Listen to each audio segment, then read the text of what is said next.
going on, guys? So a lot of people have requested us to make a video on the cable crunch, so here it is. I know I was stuck doing it very incorrectly back in the day. Please give us a thumbs up and enjoy the video.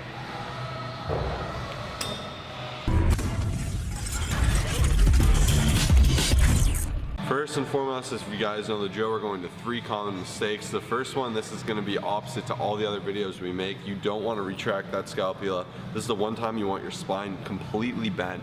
So you want to get that hunch even when you're lifting up. You want to hold that hunch because you have to consider you're actually trying to crunch here. If you have this retracted, you can't really get a good crunch. You need this forward to be able to squeeze into that crunch.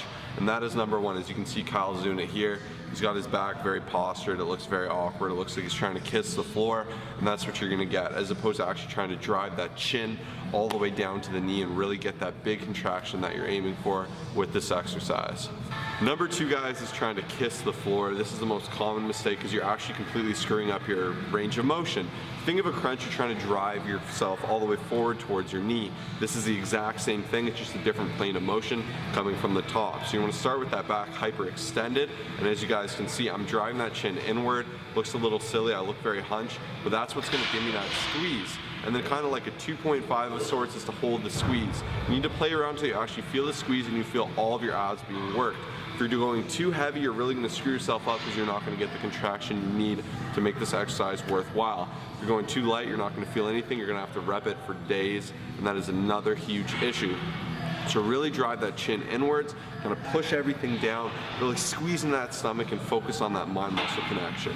Common mistake number 3 is distance. I find so many people like to go way too close. By going too close, like literally up to here, it's going to be limiting your range of motion. And a lot of people think they're going to be working their abs more by going far back here. This is also going to be limiting your range of motion. So I highly recommend finding your sweet spot, making sure to get a nice squeeze, a nice contraction, and not limiting your range of motion, getting the most out of this exercise. Alright guys, from the A to Z of this exercise, I'm going to keep it American even though we're Canadian. We're going to start from setup to finish. So first and foremost, there's 2 kinds of setups. Some people go high knees, kind of closer knees. That'll keep your hip upward more. I like this a lot better because I get a lot more initial hip flexion, which really helps you drive the force into your core. Whereas the people that have their feet really separated and wide, I find can get a lower range of motion. And a lot of people say to keep your butt down, but I recommend kind of keeping it up, but keeping your hips under flexion to where you can drive into the core, because that's where that whole exercise lies. Like even if you're just standing, you look a bit dumb, but you got to learn how to squeeze into that core. And I find by starting with that hip flexion and then driving inward into your core region, you're going to get an amazing contraction. So that's why I would recommend closer knees. If you do find wider knees more comfortable because your hips, you can get better flexion, that's up to you. Next and most important is your grip. You're going to get a grip like a Facebook grip.